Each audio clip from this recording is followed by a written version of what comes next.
Hey, everybody, and welcome to the latest and greatest episode of the Fangirl Radio Show. I'm your host, Jessica Dwyer, and with me, as always, are my two lovely and talented co-hosts, Miss Sarah Buck. Hello! And Mr. Eric Smith. Hey, everyone. So we have a lot of Week in Geek to get through, and we also have a very special interview this episode with Jonny Campbell, the director. I was very thrilled by this, by the way, that they came to us and asked us to have him on. Jonny Campbell is the director of Casual Vacancy, which is the J.K. Rowling novel, which apparently is a brick and a half if you actually hold it in your hand. It's like 500 pages. They did a 3-part miniseries that aired in the BBC and is now re-airing here on HBO. Actually, it started last night as of this airing and will be finishing up tonight. And you will be able to catch this, I'm sure, on HBO to go. But it is a phenomenal series. I got to see it already before the interview, and it's going to rip your heart out a little bit. It'll make you want to punch things, and it's a tragic and real story. There's no magic in this.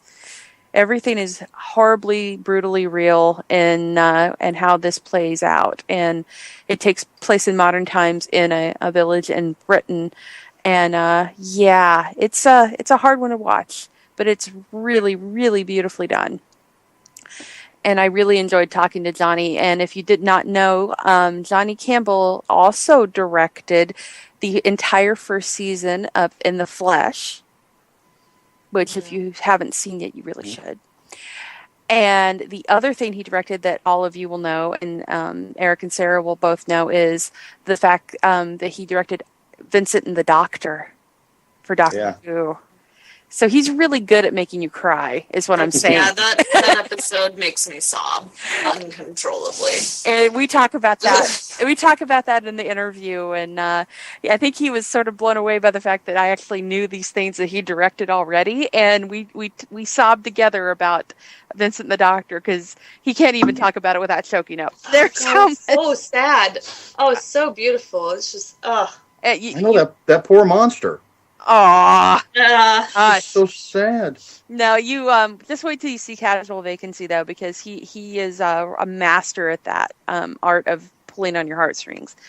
So let's get into the Week in Geek, because we had a lot of stuff happen on TV this week, and we also have some great news items for you to hear about.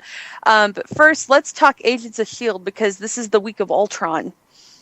And this episode... Yay! Yes, and Grant Ward has a heart. Well, I mean, sort of in a jar on a shelf. Yeah, like at the end, it's like left you because you thought like they built it up this whole season to be like, oh, Grant Ward and his cute new girlfriend, and he's on the road to, and then at the end, it's kind of like, well, he's just doing the same thing. You know, it was that moment where they're on Agent 33 and Bobby's there, and she's like. She goes, she'll see the Grant that I know. And that line was just delivered so, like, over the top that I'm like, they're trying to tell me something. Well, and I got that wink there, guys. Yeah, I actually really, I dug the episode. It seemed to go really fast, though. Was it me? Or maybe I'm just wanting more Kyle MacLachlan in my Agents of S.H.I.E.L.D. It was... Well, you saw last week's, right? Oh, yes. That was a lot of Kyle. Not enough. Never enough. But she wants the Kyle MacLachlan's show. I do. I want Twin Peaks. I want Twin Peaks. But I really liked it, and they kind of offhandedly, kind of towards the end, almost like it was tacked on, kind of tied this into Ultron, though, and with there's metal men going to be destroying the cities, but I have to say I love the level of snark that Skye had in this episode. Best line, the best line. The Sonic the Hedgehog. The Sonic the Hedgehog. And then there was... I thought your superpower was to spin really fast and collect gold rings. Yeah. And I was like, oh, she did another one, too, that I was like, oh, that's a good one, too. And it was later on when they were in the Hydra facility, I think. Oh, I can't remember what it was. But she... she did some really good ones this episode, and I was impressed. I used to really dislike her character, but they've really fleshed her out, and she had that great battle scene. The scene with just her, fighting off. Oh my god, that was I was like, hot damn. Yeah, that is. Yeah, they made her a badass when that happened. But so I really, really dug it. And I'm waiting for something horrible to happen with Kyle MacLachlan and Mr. Hyde, I guess you want to call him in this, and I'm just waiting for something horrible because he's my favorite character, so I know something that's going to happen. Never have a favorite character. I know, it's a bad choice. It's a bad choice. Be completely neutral and everybody will survive. Exactly. Especially a show that Joss Whedon is involved in. You never want to like anybody. I know. But God, man, what do you think's going to happen with Simmons now? She's crossed the line. She's crossed that line. Well, she was kept from crossing the line completely. Not really. No, she killed someone. She did, but I think that Bakshi at this point is collateral damage. Yeah, but he was an innocent in terms of, he'd already been brainwashed by Ward, and he was actually sacrificing himself to save someone else in front of her. It's going to affect her. It's going to affect her. And then Ward with that, I'm disappointed in you. You actually did change. That's like, ooh. I think the actual fact that she killed Bakshi isn't going to really affect her that much. I think it's just that she's out now. Fitz has had issues with her transformation. Ward now knows that. So I think that it's just a matter of time until that comes out and people are like, whoa, Simmons. Yeah, something's gonna happen. She's gonna realize, and it's gonna be interesting to see where they go with that. So moving on to iZombie, which I know that Sarah probably has not watched. I haven't. I apologize, but but we already know how she feels. I had to. Well, yeah, and then it's it's prioritizing too. It's I have so much stuff to watch and so much stuff to get done in a week that I'm iZombie's low on my priority list. I really loved this episode, and I liked that they did the whole thing with him eating the brain of the gay guy, and that whole sequence. Yeah, that was funny. I liked that. I really liked it. I thought it was sweet, and their date night, and her boyfriend zombie. I'm not even going to bother learning his name because I'm almost positive he's going to quit. Boyfriend zombie. I'm sorry. The boyfriend zombie. Oh Jesus. He eats the brain of a man that was gay, and he ends up taking on that personality. And it's on date night, so he's like, I thought at first it was going to be, it's like kissing my mom. I thought that was what he was going to say, and then he goes, I think I'm gay. And she just looks at him like, what? And then they end up having this great night of just enjoying each other's company and watching TV and eating Cheetos and being goofy and looking at old pictures. And it's so sweet and well done. And then he's like, I'm going to go find hetero brain now and be back. It was so sweat. Oh, Jesus, iZombie. I loved it. No, it was so funny, and I wondered. Very nice character stuff. I really wondered. I wondered if they were going to do something like that because it makes sense. Do you think though it crossed the line from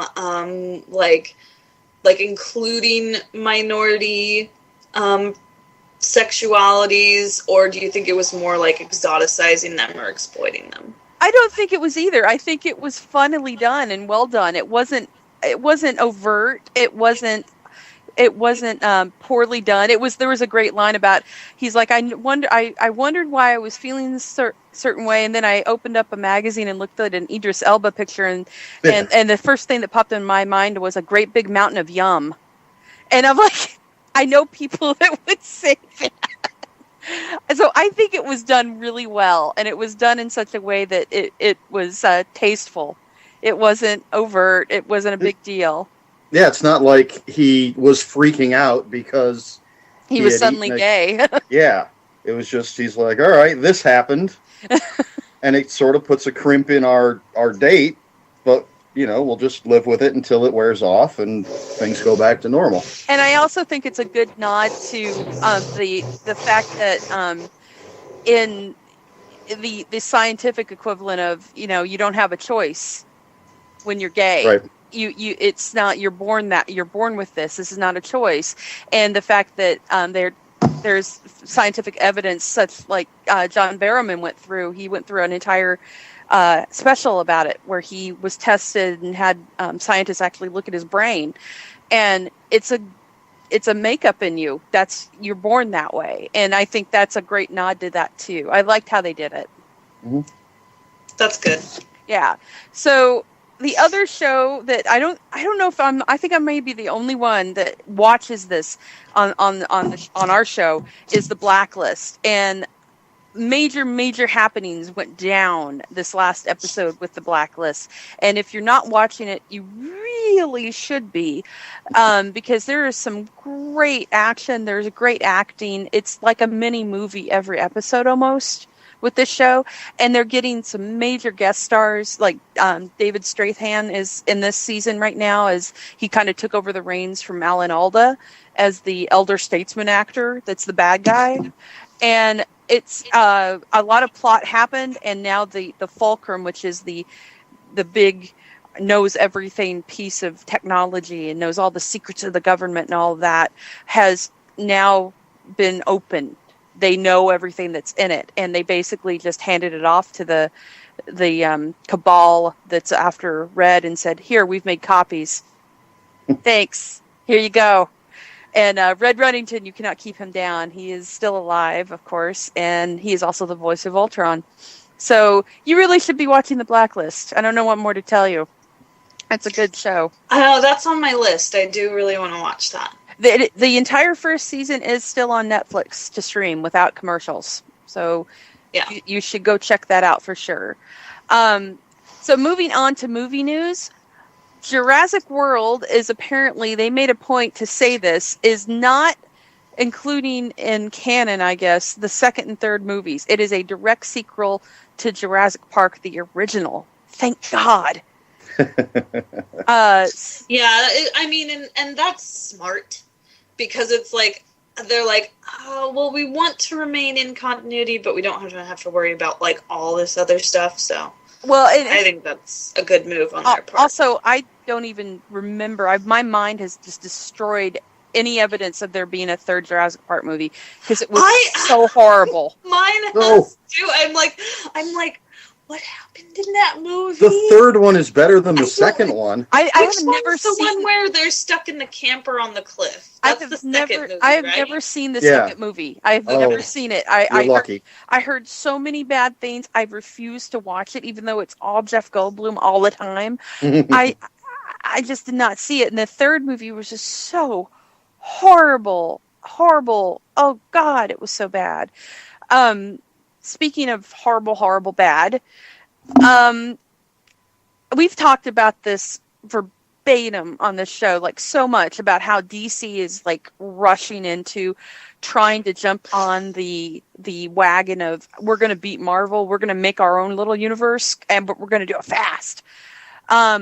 So it sounds like that's exactly what they're doing, and it's pissing off a lot of people. Yeah. And it's not working. No, and this is coming from the Hollywood Reporter, so this is like legit. Yeah, they're like not able to do this. It's like they can't sustain it. No, and it's weird. It's how I would phrase it is, they're doing basically a lottery system of, if we like your script, you win, and we make your movie. They're giving like multiple writers the chance to pen a script and submit it for these movies, and they're giving these movies these deadlines of like, Wonder Woman is going to be released in 2 years. They don't even have a finalized script. They had people walk away from it, just literally say, I will no longer work on this film. Exactly. which hilariously is how they've been doing some of their comics too, and that's not working out very well for them either. Well, and then they just came out with the creator that is pissed off about the fact that they're utilizing his character in the Flash series, I think it is, Killer Frost, and they're playing this game of legality where they don't have to pay the creators anything to use these characters. They're treading this little thin gray line of legal precedent where they don't have to pay them. And it's just bad press all around right now for DC in terms of their the only good thing is that the Flash is so good, but at the same time, you're seeing this stuff come out, and it's just horrible about how they're treating writers and the people that created the stuff. Yeah, and it's a shame because you can really like something, but like, can you then really enjoy it knowing that like the people making it are being exploited? Exactly. And in this one, I just can't get over how you're wanting to compete with Marvel, which spent years tooling together and weaving together these movies and these stories. And the only one that really they screwed up was, even though I didn't like Iron Man 3 at all, really, but Iron Man 2 was the one that they did exactly like DC's doing their stuff. They're making these movies. They're wanting to make Wonder Woman. They don't even have a final script. That's how Iron Man 2 happened. They didn't actually have a final script when they Luckily, Iron Man 2 was a huge hit. I mean, people loved that movie. Because, people love that movie, and they Robert Downey Jr. is able to be charming enough that you don't notice sometimes how horrible the movie is. Plus Coulson was in it. And Coulson was in it, and that's really all we care about in that movie. But yeah, so what it sounds like is like with Wonder Woman and Aquaman as well, they're basically seeding out these possible scripts to writers and asking them to turn them in. And one guy, it turns out, turned one in, and at the time he turned it in, they'd already changed their idea for what they were going to do with it. So there was no point of him even writing the damn thing. Yeah, what DC needs to do is completely ignore Marvel. And they need to slow down, stop trying to compete, and just build their own universe without worrying about keeping up with Marvel or matching Marvel. Well, and they have take the time to do it right. They have a different type of hero set too. Their core hero set is your icons. They're the prototypes upon which all other comic book characters are made. They're more, I don't know, classic. So it's a different type of movie. You've got a rich billionaire gadget dude, but in the way of Tony Stark is a snarky bastard. Bruce Wayne is a heroic, brooding hero. Jackass. Yeah, and know-all. He's a smart ass too, but he's not the flashy dude that Tony Stark is. Oh God, but he broods so much. I've started a campaign to change Iron Man's name to Tony Snark. Good one. What DC needs to do, and I've been saying this since I think 2010, is a complete changeover of editorial. We have known for years that DC's editorial staff has sexism issues. They have issues with things that are good. And they have personal vendettas and it's not everyone, but some key players in the DC editorial are just not people who should be running that company because they're not, I guess what I would say, they're not fully formed human beings. Well, and that's what they said. The gentleman that left that was the head of it, that was such a creator-friendly guy, and the new guy that came over is the one that is causing this problem with the creator payments, and giving them the due that they deserve. Well, and they're just like eating through writers and artists at DC. Like, it's crazy if you've been watching. They're like if you pick up a Marvel DC comic book and you look at it, like very few of them now have a recognizable name on it. Because you're like, who is this person? It's someone they just grabbed from DeviantArt because they could exploit them. Right. Then people will be like, oh, I'm writing for DC. I'm drawing for DC. It's like, yeah, you are. Are you going to get paid? Yeah, they're screwing over the people who are legitimately talented, who have been in the game for a long time, and who want more control of their work. And let's face it, the work would be a lot better if editorial would loosen their grip. Yeah, I think they're going to, it's going to become a joke, these movies. I really have a bad feeling. We've talked about this already, Which is but so sad because Jason Momoa is perfect as Aquaman. I wonder if that will even happen. I know, it makes me so upset because it's like I want to go to him and be like, it's okay, Jason Momoa, we'll make you Aquaman someday. Like, it's like, we will crowdfund you. Yeah, we will crowdfund you as a slightly off-brand Aquaman, so that we don't have to run into like call him Aquavina Man or something. Something like that. Just like best case scenario, Marvel scoops him up as the Submariner. Oh, he would be a good name or something. Oh, and less clothing. Yay. I'm sorry. What? What? The green Speedo and some wings on his ankles. I'm okay. See, that's all he should wear all the time. Just saying.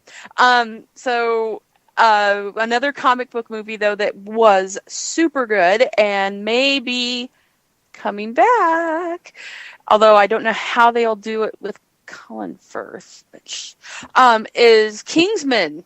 Kingsman was I can't believe it. It's still playing here locally at the First Run Theater. It's very good. It's so good, and it's super violent, but it's done really, really well. And the thing I loved about that movie was there wasn't an instance of hyperviolence in there that wasn't trying to make a point. You know, it was done with purpose. Right, and it was a very well done comic book movie in terms of translating it. They did really well, and it made almost $500 million worldwide. It made $401 million, and it's getting ready to hit DVD, where it's probably going to do gangbusters. God knows, I'm buying the Blu-ray of this. Oh, heck yeah. And so there is talk now that they will be doing a sequel. Now, the problem is Matthew Vaughn, who is the director of it, actually is going to be doing the Flash Gordon adaptation that's coming out.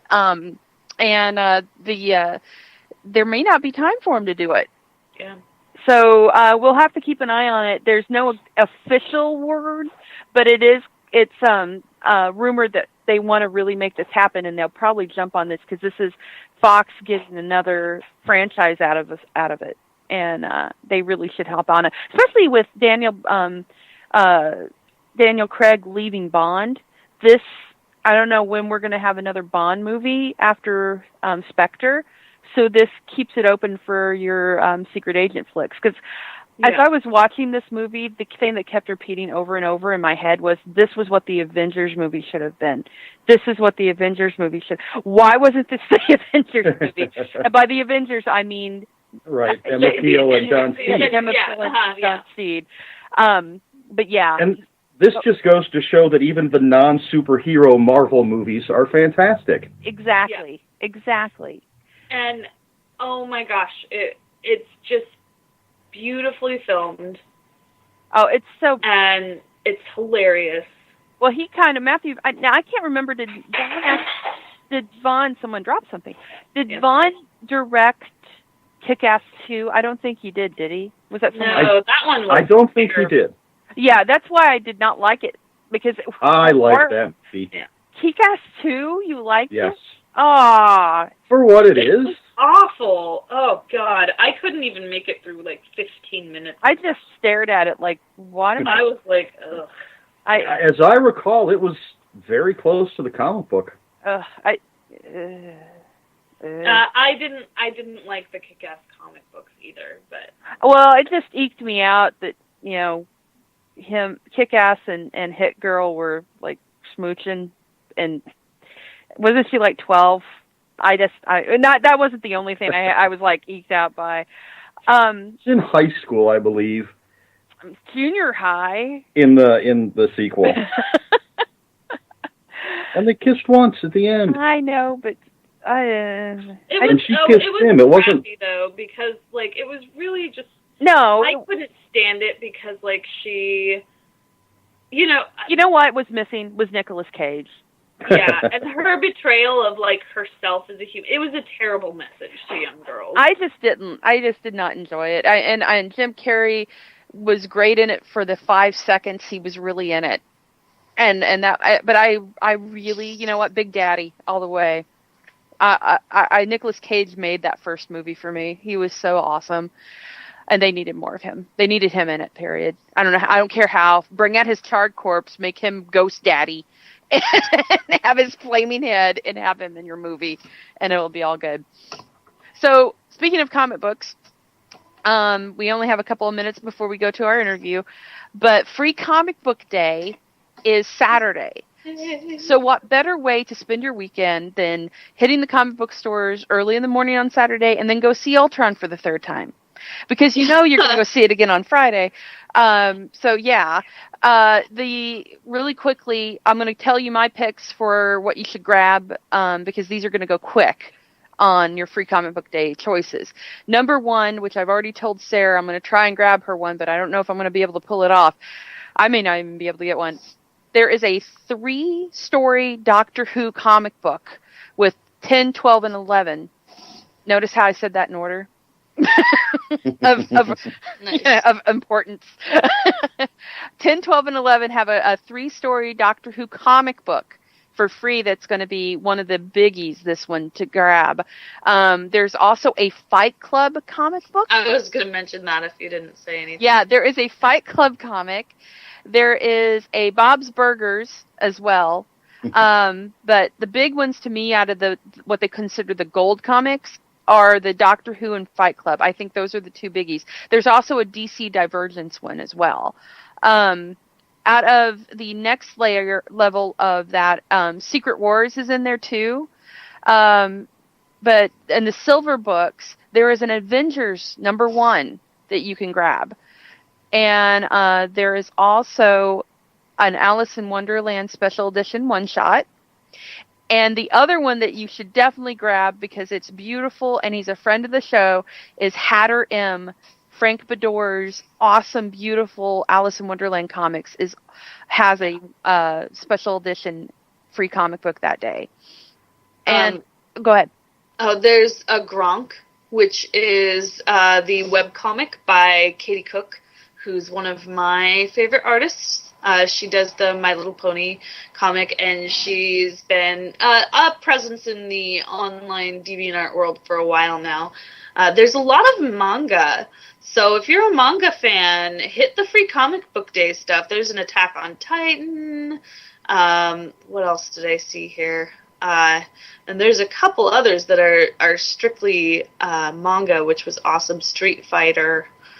That kind of thing. So yeah, I'm really surprised there's not any more Ultron Marvel stuff going on. Because the one year they had I think it was when Iron Man 3 came out, maybe they had a Tony's an Iron Man Hero Click that you could get that day. That was him flying as Iron Man. It was it was the one that you almost lost your hand over trying to grab because that's such a unique little thing. I'm surprised they're not doing that for this year. But so yeah, go out to Free Comic Book Day on Saturday. We will be going to a local comic book store here in town to do some videos for you and to interview fans and show you what's going on and the crowds that'll be there. But support print comics. It's important. I'll be making the rounds in Portland, so if you're up there come and you see me, go give her a hug because she's a hugger. I'm a hugger. Sarah's a hugger. Be sure to go out and check them out and get there early because, like I said, last time we had a Free Comic Book Day, there were lines. it's a big thing now, and people like it because it gets their kids involved, and they don't have to fork out money, and it's a fun time. And a lot of places are doing events and things like that where you can get signed. They'll have local artists signing. They'll have people doing game tables that will be laid out for you, and bring in your own comics, and maybe you can get one of them checked to see how much it's worth. Sometimes they have people doing that as well. So be sure to go to freecomicday.com, and you can search for events, I think, in your area as well, and figure out what's going on in your town. Absolutely. And with that, let's go to our interview with Mr. Jonny Campbell. As I said, Casual Vacancy started last night as of this airing, and will be finishing up tonight on HBO. You can check it out on HBO to go, I believe, and it's a very, very good movie. It's actually a mini-series, but it's around 2 hours, 45 minutes total. And it has Michael Gambon in it, and quite a great cast, and just really beautifully shot movie. And check it out. And here's Jonny Campbell. And yes, we do cry a little bit about Doctor Who, as you will. So we will see you next week on Fangirl Radio. Here comes Jonny. Hi, Jonny. Hello, Jessica. Pleased to meet you. Pleased to meet you, too. I just have to get this out of the way first before we go into the Casual Vacancy. I absolutely love In the Flesh, and I love Doctor Who. So you've done two of my favorite things. Let's hope it's a hat trick, shall we? Let's hope we'll make it 3. Well, I actually just finished the last episode of Casual Vacancy about 2 hours ago, and it was absolutely awesome. I was blown away by how beautiful it was, and just how well you managed to condense that book into this, and it was phenomenal. So well done, you. Great. Well, me and a host of very talented actors and then HODs, and of course Sarah Phelps. She did the heavy lifting in terms of the staring into the abyss of the 500 pages of really intense, characterful novel, and find a route through it that hopefully can be a partner and coexist with the novel, rather than either just being a sort of an echo of it or a competitor to it, which is always the danger when you approach an adaptation. Well, and something this book was a huge deal, and I was curious. One of the first questions I had for you was, what was your reaction when you first read the book and then kind of got brought onto this project? Was it, your personal reaction, plus was it a daunting thing to take on? Yes, to all those things. It was incredibly daunting. I was, pardon my French, shitting myself in many ways because there's nowhere to hide, and the best thing I could do to defend myself at that point was just to try and ignore the prominence of the author, really, and to sort of just focus on cling on to the story and what it means for me as a director and as a person, and why I want to tell that story and why I want to be with those characters. In terms of when I first read the book, I hadn't read the book before I read the screenplay, and you can imagine, if you've read the book as well, that when I read the screenplay first, I obviously formed my opinion based on Sarah's version of the story, and so by going back to the book, it took several toing and froing between the two pieces to sort of go, okay, now I fully appreciate the magnitude of the task ahead, and also what Sarah has done with the first episode already, and some of the choices that she's made as a dramatist to go, it just wouldn't work to do it verbatim, to do it one character at a time, all slightly living individual lives and only really meeting on the parish council and maybe at the school. There needed to be more interconnecting fibres between these characters, and I think, you know, some of the choices that Sarah made were really, really clever and necessary, and they were all, as of course there would be, they were all, you know, given the blessing by J.K. Rowling during the script writing process, but you know, it's also, it was very humble of her to allow Sarah and then me, when I came on board, to basically chaperone and take care, hopefully, of her material. She accepted it was a different genre, a different medium to tell the story, that it had that things had to change, but she didn't cling on to it like a writer that and in the process sort of ripped it to bits by damaging it.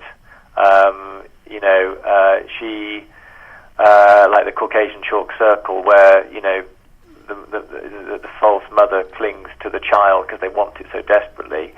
She let it happen, and then offered really insightful notes where necessary, and that was very liberating and also very productive in terms of what we had to do in 3 hours on a 3-hour canvas. Well, and the thing that I liked what you did, and it's kind of the style that you came up with for the look of it was very, I really enjoyed it because it was very bright, the colors were very bright, everything was beautiful, but it kind of was great because it showed how the ugliness underneath in this small community like was hidden under there, and I really liked how you kind of did that. Yeah, I mean, thanks. I'm pleased that struck a chord for you. You know, it's also something that evolves through the piece. So it might start out, certain things might start out looking a certain way, but then very, very gradually colours become more muted, or the grain gets stronger, or you'll find, not that I expect you to go back and watch it again, but there are sort of some subliminal things going on there visually, which help to underpin the winds of change that blow through these characters' lives after Barry, and before, but after Barry dies particularly, and that was another of the challenges that we had to visualize this. Myself and the production designer and the director of photography, that's Sammy Khan and Tony Slater-Ling, both of whom I'd worked with on In the Flesh. So I'd had such a good experience with them on that, and I'd worked with Tony loads of times, but it was the first time I'd worked with Sammy, and the three of us got back together again, like the Musketeers, to sort of to grapple with this story, and what Sammy brought to the level of detail in the sets. Pretty much every single set you see has been created from an empty room. The notion of people's lives just sort of there in the production design, coupled with Tony and a really interesting idea of using vintage.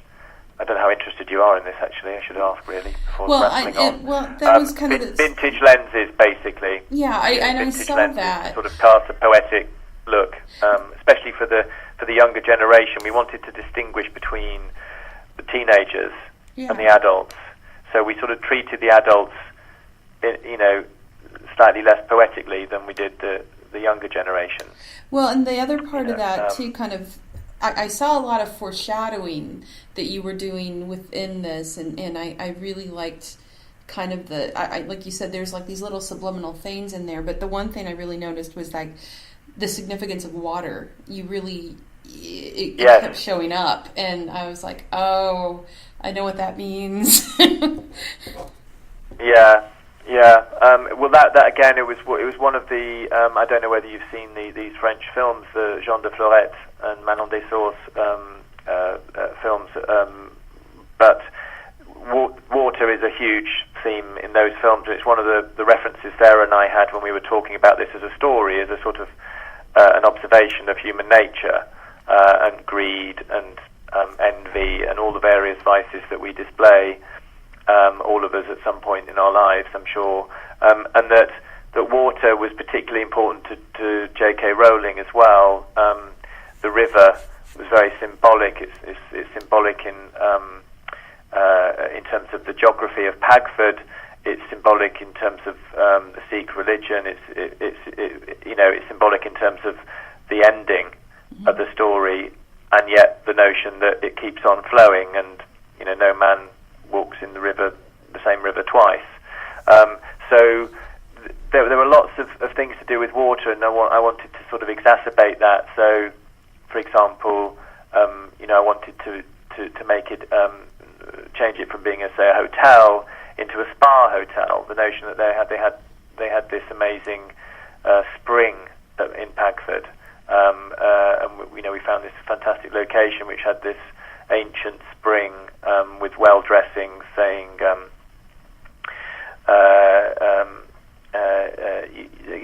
giving the viewer a sense that there was this huge tradition.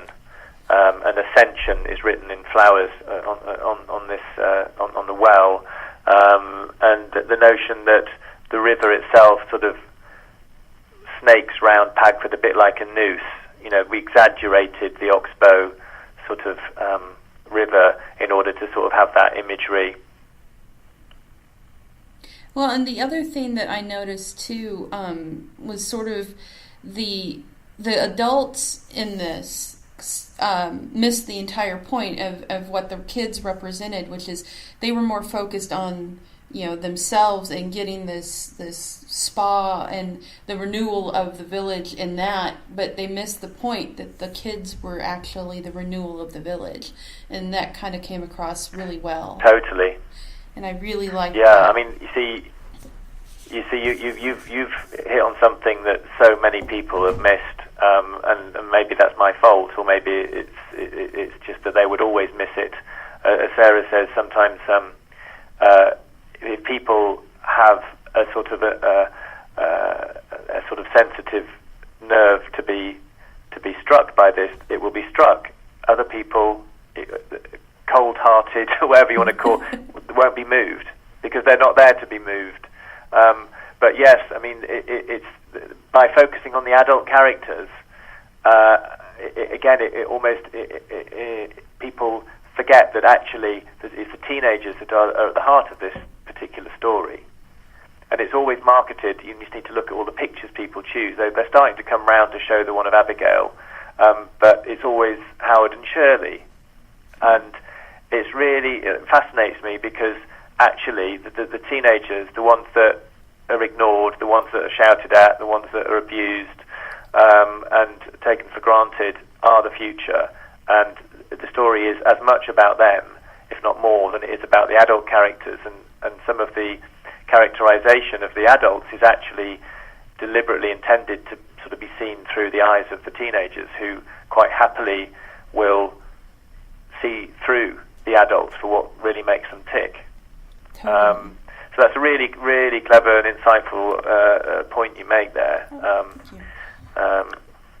I'll give you the email addresses of all the critics that missed it, and you can. Thank you. I appreciate that. I mean, I really, it grabbed me in regards to that, because you see so much, like right now, specifically in the U.S., specifically in Baltimore right now, you've got so many horrible things going on, and you see who's out there protesting this, and it's the kids, it's the teenagers, and it's because of us, here as well as in the UK, apparently you have a long tradition of bigotry, you have a long tradition of callousness towards the classes, and it's really horrible. And you when you've seen enough of that, you catch it, and you see where the truth is in it. Yeah.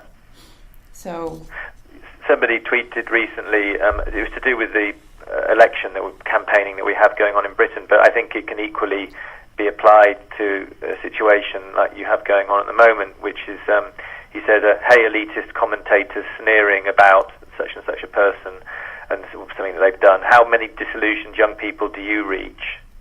Right. And it is very much about that generational gap, and ignoring it at your peril, because it's becoming more and more powerful, especially with social media, I think. And why should they be ignored? Exactly. I mean, they're going to be the ones taking over in what, 5, 10, 20 years. They are, yes. They are us. Yeah, exactly. They are us, yeah. So I know I'm probably going to lose you here in about a minute, but I have one question that I wanted to ask. The other thing that struck me was the representation of death you had in this to both Barry and Howard. I liked how you presented it, and it almost reminded me a little bit of Terry Gilliam and or Terry Pratchett a little bit in terms of how he looked, but just how you presented that was really well done and very, very creepy, and I really liked it. Yeah, great. I'm glad you liked the creepiness of it. It was certainly something that I wanted to make a bit different, and kind of went to town on it quite a bit. The notion of the Grim Reaper as depicted by a sort of a farm worker, sort of from the turn of the century, timeless classic image of a farm worker whose job is now redundant in that area. So there was symbolism in him, and we got this fantastic performer called Pascal Laurent, a French performance artist who was on these massive stilts to play death, to give that sort of looming sense. And I was sort of inspired by an artist called Alfred Kubin, who I'd studied when I was at university, and some of his depictions, and Goya, some of their depictions of death, and the dance of death particularly. So he was accompanied by his sort of troupe of Morris dancers with baseball bats. And also, just I wanted there to be a synergy between Barry and Howard, and for Howard's indigestion to sort of manifest itself in that way. He sort of is food. He kind of, the fact is this delicatessen. In fact, so going to town with the worms and the maggots and the delicatessen was particularly horrible. Yes, don't ever do that. Incidentally, if you ever get the urge to try that, it was revolting. I have a thing about worms and maggots. It's just no. Not even in the realm of possibility. You don't want to go there. Don't go there. I'm itching now, actually, just at the thought of it. Oh, God. Don't remind me about it, because I was like, the smell, let me tell you. Oh, God. And then there's cheese made with maggots, which I don't even want to get into that. I don't know how that works. No, you don't. God. Don't go there. Don't want to go there. Well, I think they're going to grab you from me in a minute, but I wanted to ask you really quickly, even though this has nothing to do with Casual Vacancy, but we're going to go back to Doctor Who, because your episode, Vincent and the Doctor, one of my all-time favorites, and I'm a classic Who girl, too. I've watched all of them, and that one just knocked me on my rear with just emotion. Like, it got me. Were you surprised by how many people that episode specifically touched? Because it was just absolutely beautiful, and I was a sobbing wreck. Good. I'll add you to the list of sobbing wrecks. I mean, it's a really interesting. It's one of those very special shows, and In the Flesh had a sort of an element of that at the end, which touched. If I try and describe it to somebody, I sort of find myself having to talk a bit slowly, and this huge lump coming into my throat. You start tearing up. I mean, you can't. With Vincent and the Doctor, that was what made me want to go and work on it. I didn't read the script.